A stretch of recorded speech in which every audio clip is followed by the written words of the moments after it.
Hey everybody, welcome back for another week of Capital Catch Up, and probably maybe our second or third to last, because next week is the final week of the session, the official session. We're going to talk a little bit about what's going on with the budget. Are they going to extend? Are they not going to extend? Some bills that the governor has vetoed this past week. And I am going to talk a little bit about some stuff that happened yesterday. We had some big stuff happen yesterday later in the evening that we're going to get to talk about today. So we're going to hop right in as always and talk about what the governor signed last week. So he signed House Bill 1571. This is the ARPA fund extension bill. We talked about this. They had a date in July that they had to have all that money out of their accounts. These are COVID funds, and they've now extended that to September. So they have a little bit more time to spend that money and get it gone. House Bill 314. This was the clinical trial for ibogaine, and this is a medicinal plant drug that is often used to treat PTSD or some other mental health illnesses. So they're going to do a clinical trial on that and see if there is a correlation, if it's actually working, and then I guess we'll see in the coming years if that legalizes it. We'll see what happens. Yes, House Bill 908. Now, this one we haven't really talked about a lot because there really wasn't a lot of movement until very recently. They just kind of churned this thing out. It came out of committee, and they've been throwing it back and forth real quick. So this was the bill that requires all absentee ballots be turned in by the day before Election Day, the day before polls open. Now, in 2020, we passed a bill saying that if those absentee ballots were postmarked by the Election Day and the state, the Secretary of State received those 5 days past the election, then they would still be counted. So we're still on that. We're still doing it. That's why we say now, preliminary results or anything like that is because they're always going to have to count absentee ballots. Absentee ballots usually don't make up, more than maybe 10% of the actual voting, but it does still matter. And so we extended that during COVID because everything was shut down and it was crazy. And they're trying to get rid of that. They want it gone now. And this is only going to happen, though. This is completely passed. The governor now has it. It's only going to happen if the U.S. Supreme Court says that Mississippi can get rid of the previous law that allowed that 5-day buffer. So we'll have to see what the Supreme Court says. If they say yes, if they get rid of it, then this will immediately go into effect. If it doesn't, if they never pass it, then this will just sit there. It will just sit there until they finally do decide to get rid of that law. So this is not going to automatically go into law come July unless the Supreme Court has made a decision by then.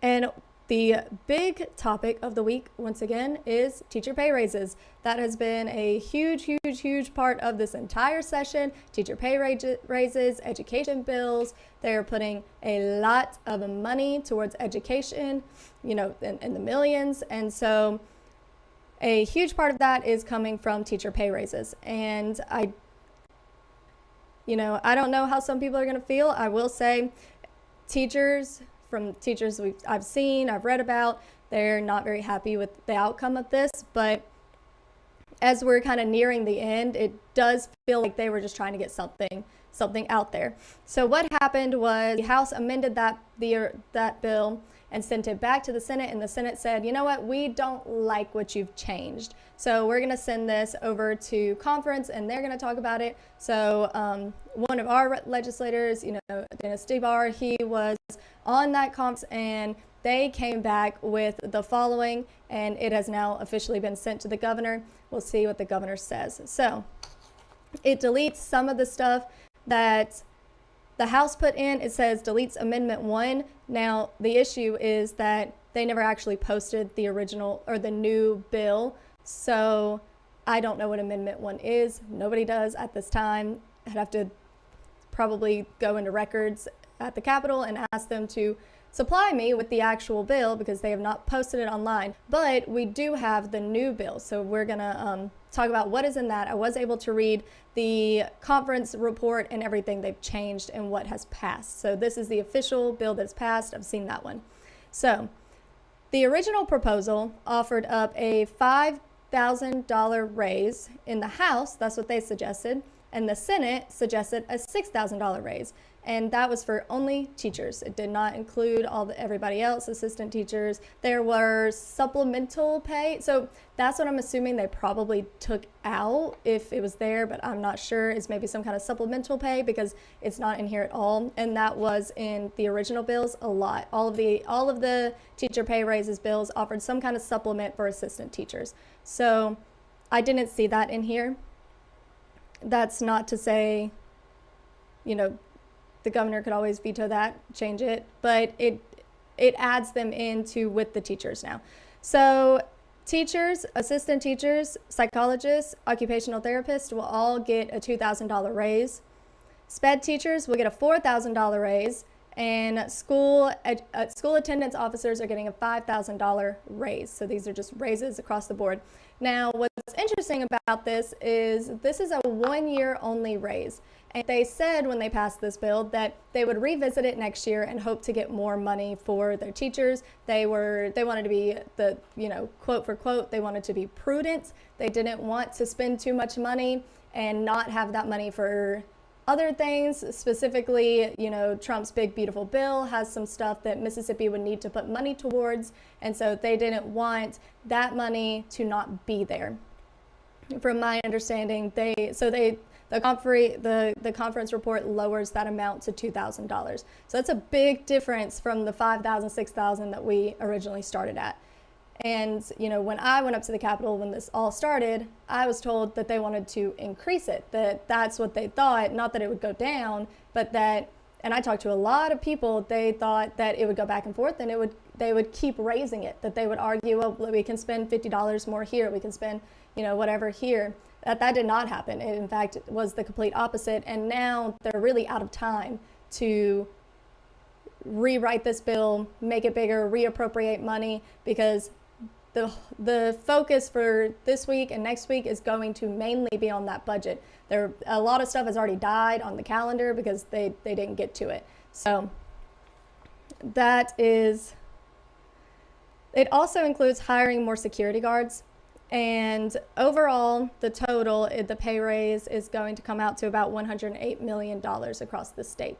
So it's still a lot of money, obviously, $1 million, but it's kind of maybe a drop in the bucket compared to how many teachers and how big of the raise these teachers are getting. But it does cover pretty much all of their bases except for administration. Administration's not getting a raise because they previously gotten a raise, so they are not included in this. So that was sent to the governor. I'm interested to see if there's something he wants to change. I know that this is something across the board that everybody was really passionate about, and I think everybody has really strong opinions about, so we'll see what he says. He's also going to see Senate Bill 2588. This is the SHIELD Act. If you didn't watch last week, we did a story on this, or we shared a story on this.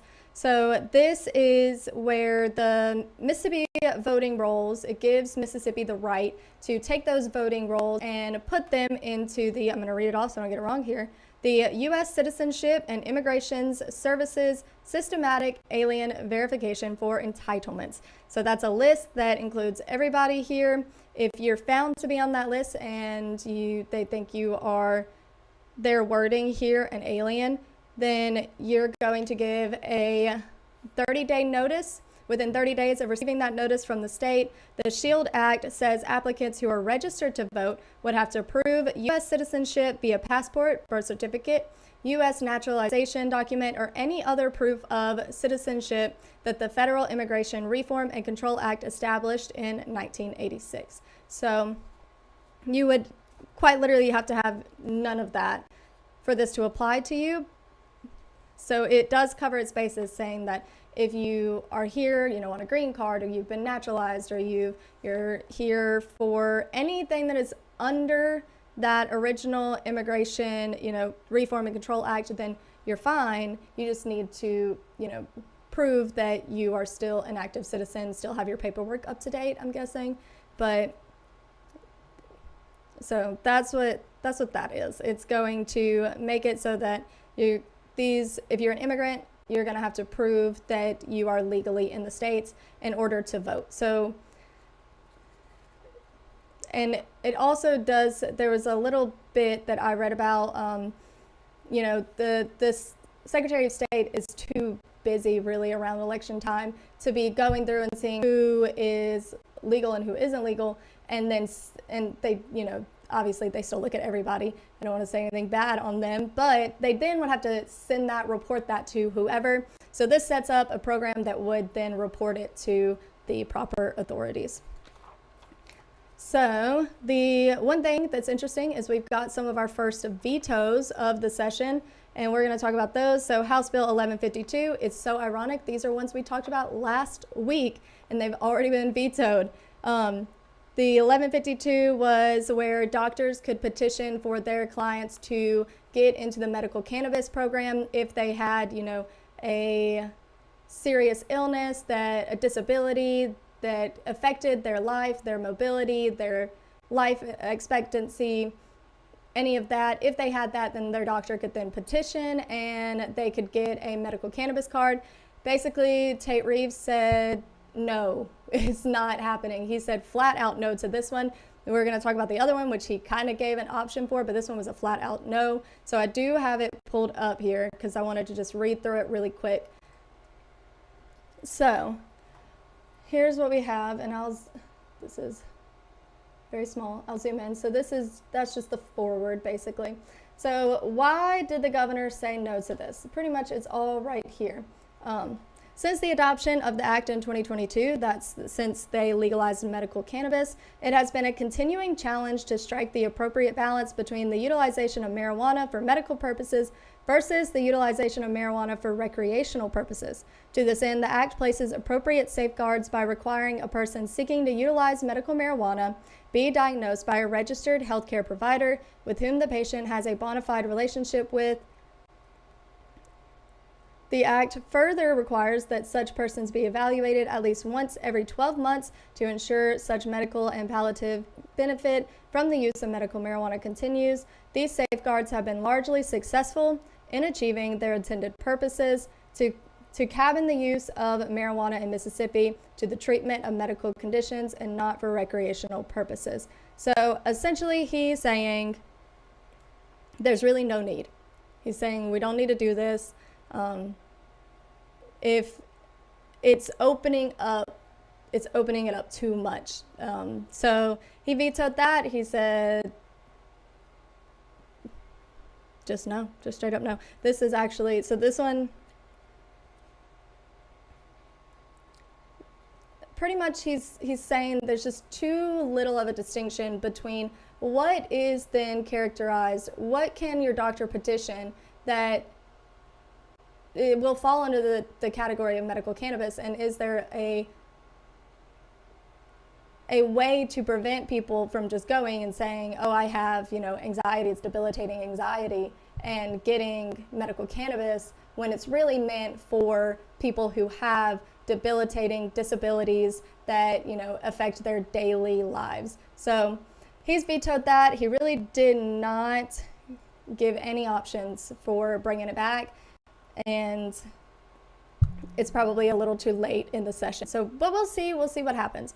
The other one that he vetoed was the other medical marijuana bill. And this one, he did leave the door open a little bit. This was 895. It was going to eliminate the mandatory follow-up visits and extend the expiration dates for certification and ID cards for 2 years. It also raised the levels of concentration that you could have in some of these products. So we're going to talk about that one as well. I'm going to read his reasoning. It's pretty much the same thing, but this one is a little less wordier. So this is talking about what it wants to change. And then once again, he says the same thing. It's been a continuing challenge to establish and maintain appropriate regulatory framework to limit the utilization of marijuana for medical purposes only. And then once you go down here, we're going to start here. House Bill 895 seeks to erode, let me get bigger for y'all. Seeks to erode 3 important safeguards contained in the Act to minimize the potential diversion of medical marijuana for recreational purposes. The requirement of a mandatory 6-month follow-up visit to ensure the patient is receiving a therapeutic benefit from utilizing medical marijuana, requiring caregivers to pass an annual criminal background check, and capping the THC potency at 60% for oils and concentrates are reasonable and necessary checks and balances on the medical marijuana program and do not create unnecessary barriers. I believe that the act as it exists has been largely successful. So he's saying it ain't broken, don't fix it. So he is, you know, kind of saying like, yeah, earlier in the thing he says like, I can see kind of opening up access a little bit, but really the other one, there's nothing wrong with it. So we don't really need to change it. So that's what he said. We're going to talk about, he was really against mostly the right to try. He did not like that. So, which he just overall too much recreational use was his reason. The other thing that he vetoed, which was surprising, was Senate Bill 2631, and this was funds that were going to go towards the winter storm that we just had, and it was going to, you know, those are funds that go to the city uses them to rebuild, and the city pays them back their loans. Now, this created a huge blowout from the governor, because the governor ended up, you know, coming back and saying that the legislature was lying and they were doing something illegal and they were wrong for changing this. So essentially what happened with this bill was they put forth the bill, they signed that bill, and then everybody kind of agreed, you know what, let's take out this one specific word. What was that word? It said that these municipalities would be charged a 1% monthly interest rate. 1% monthly interest rate. They decided, after it had already been signed and sent to the governor, that they were going to change it and just have it say 1%. They would be charged a annual rate of 1%. They took out that monthly word. They said, we don't need monthly. Why do we need that? Because, and this is a good point, which is that if you're getting charged 1% monthly, then you're getting charged 12% annually, right? That's how that works. And so they thought that really they should only be charged 1% for the entire year. The governor was not happy with that. He said that it breaks tax laws, and so he completely vetoed it. So we will see if they had not taken it out, I guess he probably would have passed it. Once again, it's the end of the session. We'll see if it makes a comeback and they rewrite it, or if it's done. So some quick things here, things that died on calendar. Senate Bill 2036. This was parole would be at the discretion of the state parole board. Senate Bill 2041. This was the study on dyslexia among inmates done by MDOC. The Hattiesburg long-term lease agreement that we've been talking about for the last couple of weeks has passed in the House and pretty much is nearly ready to go to the governor. It hasn't had any amendments, no changes. So that's still going through. We're watching it, see what happens, what that leads to. The last thing to talk about is very, very important, which is what's going on with the budget. We have 1 week left. If you didn't know, they are not able to pass any money bills 5 days before the legislative session ends. Friday will be 5 days before the legislative session ends because they only have 1 week left. So, or really this week, really, because we're talking about last week, but it's Monday or it's Tuesday now. So really they have till the end of this week to finish, to be done, because we're going into April and this is the last week. So what they've done now, just as a buffer, they think they're going to get it all done, is, Speaker Shad White has asked for petitioned for an extension. He's filed for an extension that would last until April 15th. Now, everybody's saying they don't think they're really going to need it. They're doing it so that they can pass these bills they can go ahead and pass these monetary bills and not be stressing that cutoff of you can't do it after this date anymore. So they believe they're going to get it done in time, but they're going to pass that extension, or they filed for that extension as a buffer just in case they don't. Everybody seems confident, but we'll see what happens. They don't have a very good track record of being done on time. A little bit of procrastination there, but it does seem like they're trying to avoid what happened last year. I have heard, there is some whispering going on about maybe calling a special session for some specific bills, but we'll talk about those next week once we get through this week and see how much they finish before the deadline. So that is pretty much all I have for y'all. It's a little bit longer because I try to be very thorough when we're talking about the education bills, especially the teacher pay raises and these vetoes. I wanted to make sure that I got as much of that information to y'all and that you had a reason why, not just me saying, oh, he vetoed it, So a little bit longer today, but thank you guys so much. We're going to be back next week and we're going to see how far they get with this budget. Thanks, y'all.